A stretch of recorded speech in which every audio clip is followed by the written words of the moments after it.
a proposal to add futurist expertise to government. I'm Tonya Hall, and joining me is Amy Webb, professor of strategic foresight at NYU Stern School of Business, author, quantitative futurist, and founder of the Future Today Institute. Welcome, Amy. Hey, Tonya, how are you? I'm well, thanks. What is your mission at the Future Today Institute, and who do you serve? So, the Future Today Institute is an independent research organization and management consulting firm that I founded 15 years ago. Our main goal is to help leaders plan for uncertain futures. And we do that by building data-driven models. We do long-range forecasting, and ultimately we advise and support senior leaders and executives on their long-term risk and opportunity. And we do that, I guess, for Fortune 500 companies and parts of the federal government and folks all around the world. You wrote a paper published by Stanford University's Cyber Policy Center calling for a federal level office to address science and technology developments. Start by explaining the challenge we face in this area today. Sure. So I think the biggest challenge that we face and that we have been facing for a while is that the pace of breakthrough developments in science and technology, have completely outpaced our ability to develop legislation and regulation and strategy. And so if we don't have a coordinated, intentional effort, what winds up happening is that we sort of fall into this cycle where researchers in the academic space or in the private space push forward on all kinds of new technologies and in new areas of science. And they develop things. There's a rush to commercialize those things oftentimes to recoup investment. And only when there's a problem do our regulators sort of perk up and pay attention. And at that point, it becomes very, very difficult to untangle the work that's already been done. And we've seen this happen in lots of different places that range from social media. This is how we got to sort of fake news and misinformation, to areas of automation and artificial intelligence, which is how we are now seeing deep fakes and challenges with text and new kinds of algorithms that can break encryption. So we're butting up against these problems. And I would argue that you can't regulate because it stifles innovation, but you can't turn a blind eye and hope that the companies will police themselves because they're incentivized to do otherwise. So instead, I've been working for several years on some other way forward. And I think that way forward is the establishment of a new national office of strategic foresight that would be nonpartisan and charged with long-range planning. Describe what this National Office for Strategic Foresight would look like, its mission, how it would operate. So some people may remember the Office of Technology Assessment. So this was an office that was established essentially to educate our lawmakers. It was staffed with very smart scientists and mathematicians and trained professional futurists and ethicists. And the role of this group of people was to think through the implications of decisions related to science and tech, and simply to educate in a way that was meaningful all of the people writing policy.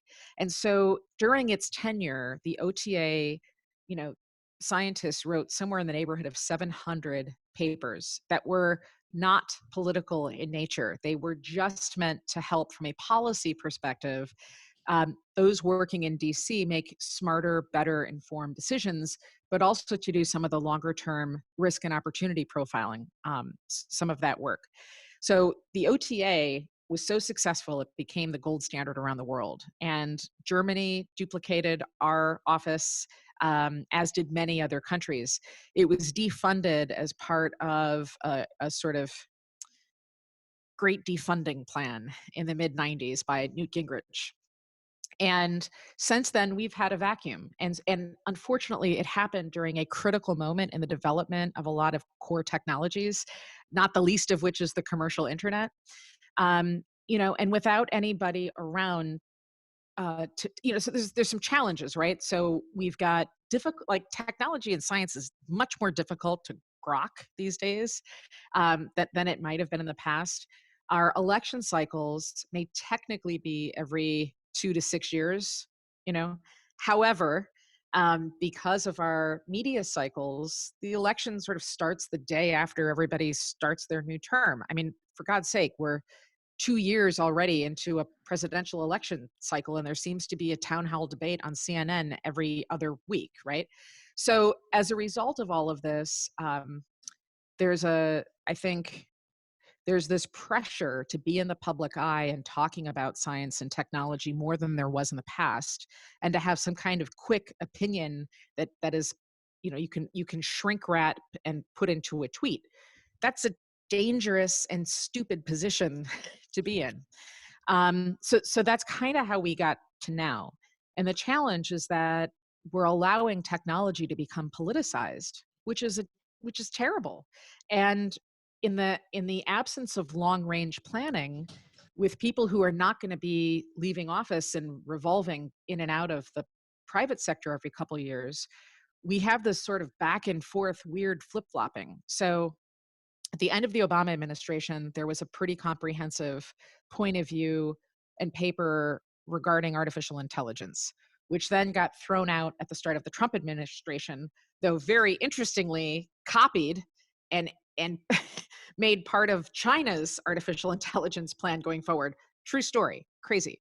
And we kind of had to like reinvent the wheel with this president, and that's not a knock against Obama or Trump. It's just the way that things happen. And I think we need to stop that cycle of insanity, because if we don't, we're going to fall behind other nations in the United States, and we might start making really, really bad decisions that we don't fully realize until later on. So I am proposing the development of a national office for strategic foresight, and its primary role would be to develop things like norms and standards.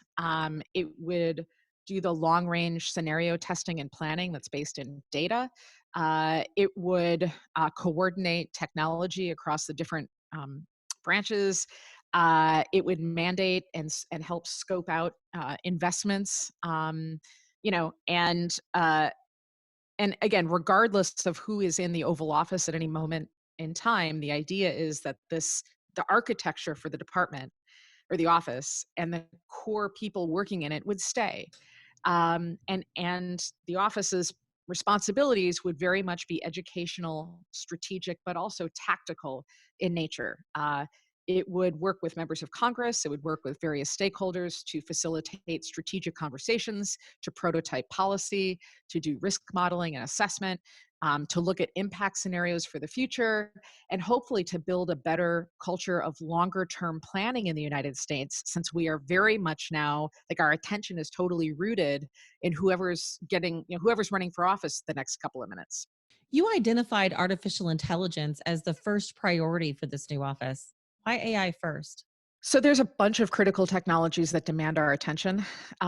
So there's artificial intelligence, obviously, bioengineering and genomics. So that ranges from things like CRISPR, which is augmenting, uh, you know, genes to do different things, but also, you know, looking at maybe better ways to grow crops, or to do many different things. So there's the biospace, and big agriculture and smart farming.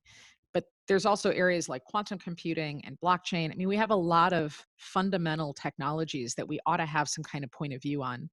Um, I think as the office, were to launch, it should begin with a technology that's familiar enough to people, and immediate enough that there could be some priorities developed and some tactical actions taken, because this strategic foresight office needs to not only report to the president, but it has to have budget authority.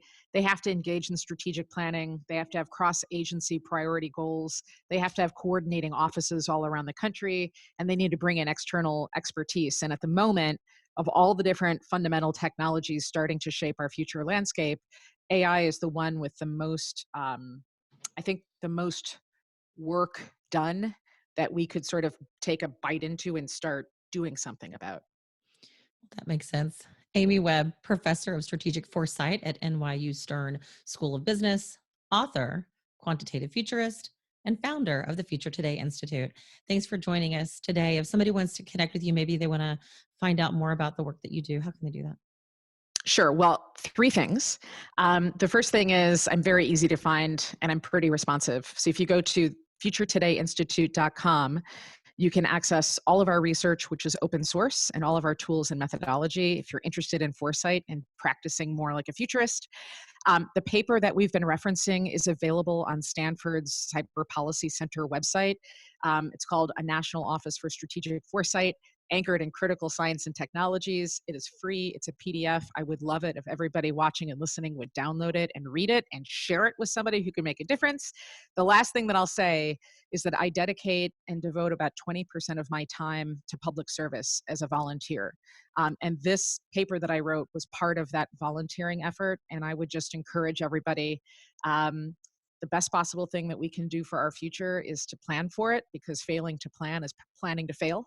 And that's why I donate my time back to the federal government. And as crazy as that may sound, I believe that I can make a difference and that everybody can make a difference too. Amy, you don't just believe it, you are making a difference. And it's always an honor to have you as a guest to talk about some of the things that you and shed some of your insight. Again, that was Amy Webb, professor of strategic foresight, and check out her book as well. That can be found on Amazon, or she probably has it posted on Twitter. And if you guys want to find more of my interviews, you can do that right here or go to tonyahall.net. Thanks for watching.